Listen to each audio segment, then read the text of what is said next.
I first started the realm, I had I had an initial sort of idea for it because my friends don't usually play as much with as much dedication to Minecraft as me. So, uh, what I initially wanted was to have this grid system on the ground and have everyone sort of claim a plot and build something in it. So right over here is the world spawn where it all started. It's a little rainy, but so here's a map of the sort of beginner town that we built up. This was this is probably a month of me and about 4 or 5 other friends just sort of messing around, playing in here. Everyone building their own houses and you know, just the usual Minecraft SMP sort of vibes. This was my beginner house, and actually, it still is my house. I still come here every once in a while when I need some blocks and stuff. It's still in active use, but the ocean monument is probably going to replace it as soon as I'm able to. Comes up here, got nice little fortress going on, and a bedroom. Sleep away.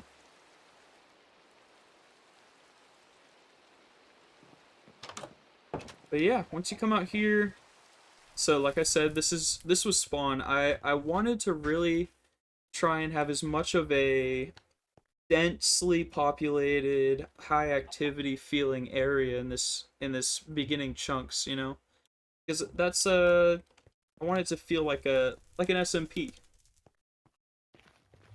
And this was all offline. This was just with friends in Discord playing floating house. This was my one friend's smiley face. I built a KFC over here that does dispense infinite chicken.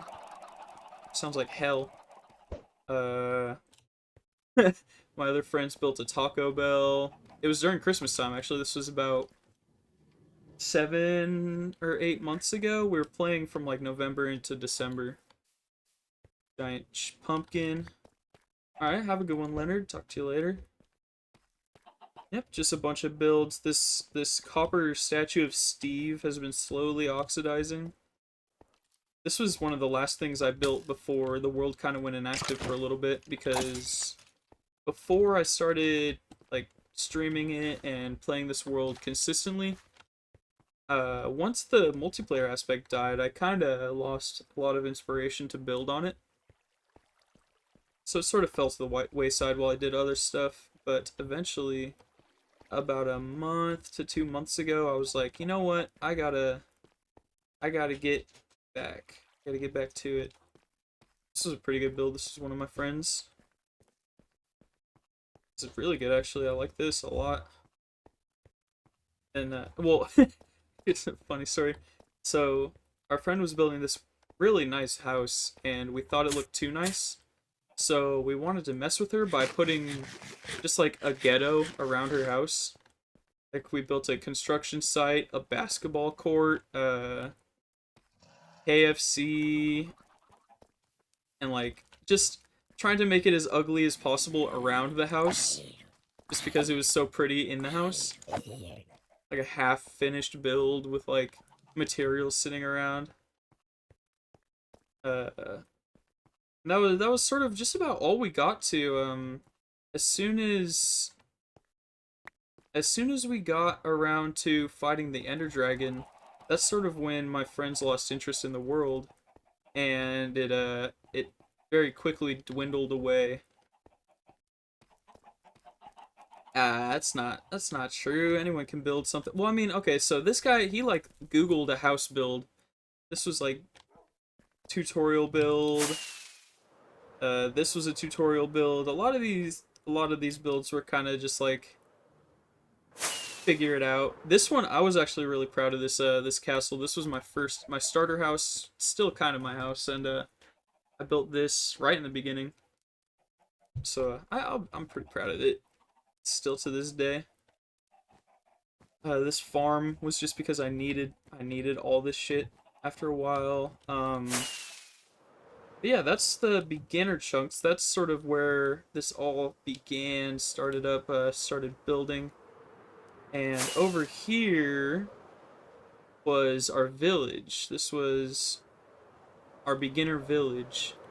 And before there was this iron farm or this big ol' oh shit, framey. This big ol' trading hall over here is just this village, and I came over here and I wanted to spruce it up more. I kind of just ended up putting a wall around it, throwing in these lights around the place, and sort of putting in a bunch of small micro decorations, I guess. I'm in from this entrance. I just walled it off, came over here, and put in as many tall trees as I could. Got these paths cleaned up. I added this longhouse for just getting as many beds in one spot as possible. And I didn't do too much to this one. Added in a couple of farms for the farmer villagers to take care of. Looks like every single one of these stems has been trampled by now, which makes sense. It's oh, actually no, I protected them. I think this was no, I was trying to get a mending villager and he kept blocking onto the wrong trade, so I just gave up on him. And this is pretty much all we built in those first like 2 to 3 weeks that I was working on this. And then after the hiatus, for like probably actually quite a few months, like 3 months, 4 months hiatus, I was still paying for the realm, and I didn't want to be paying for a dead realm, so I was playing on it again. But once you play on a realm for enough time, it sort of gets weird. Like you get connection issues, and I wanted to be able to play and get some decently high-tech stuff going on. This is an iron farm. I forgot whose iron farm this is, but this was an iron farm video I watched. Super good. I get crazy good rates. It's like 1,000 iron an hour. Super, super helpful. So Super Act 43.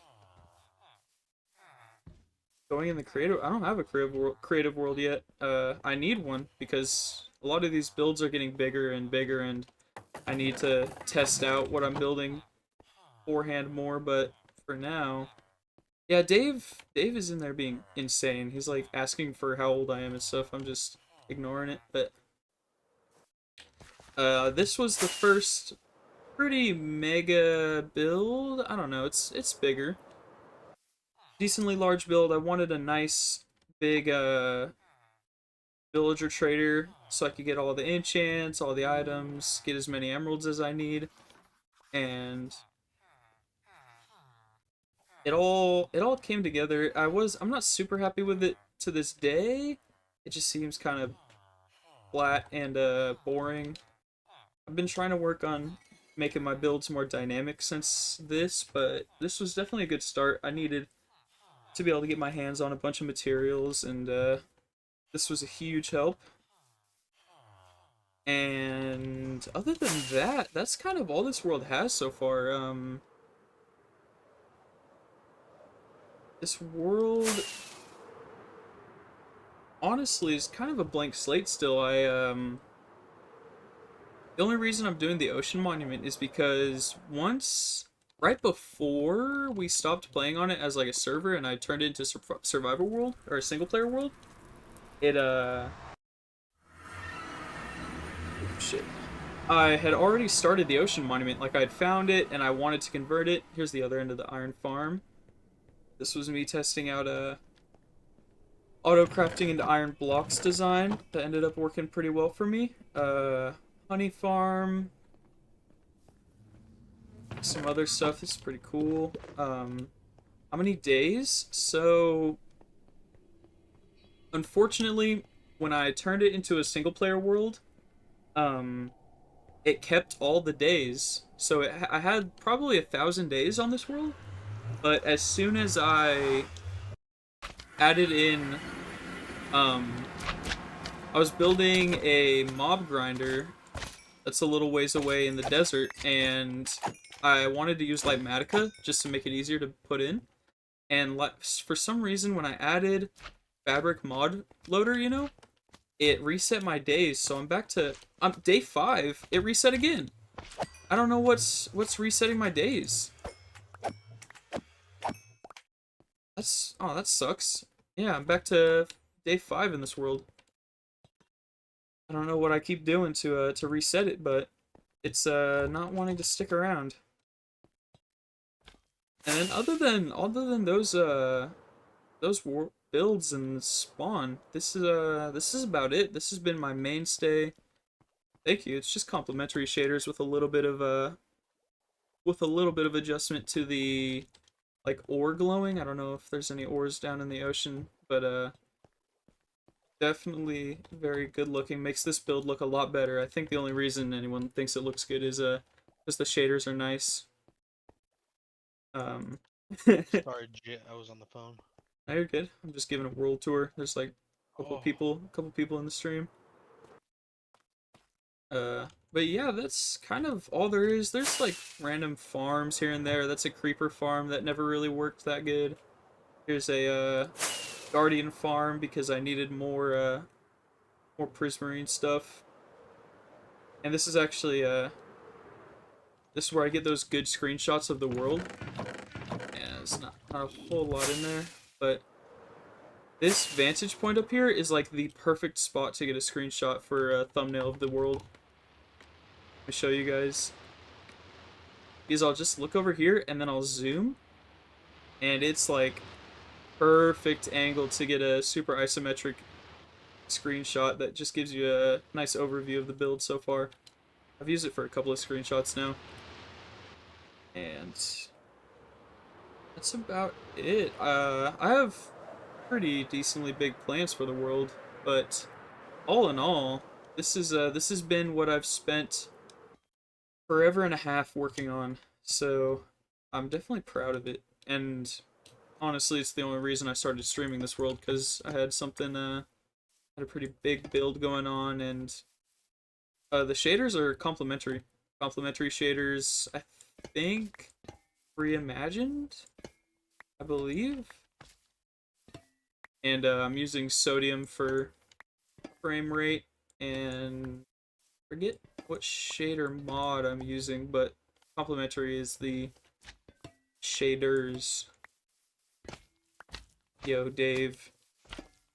You being a weird man. You being a stranger Zoid. I'm ignoring.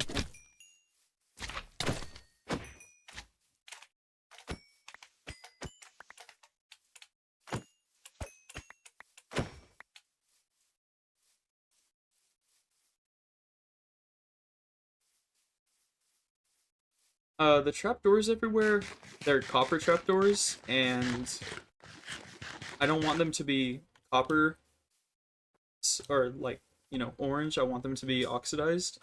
And the optimal way to oxidize copper is to place them 4 blocks away from each other, because every 36 game ticks, copper will check if there's another copper next to it or within 4 blocks of it. And if it is, there's a less likely chance that it'll go up a stage of oxidation.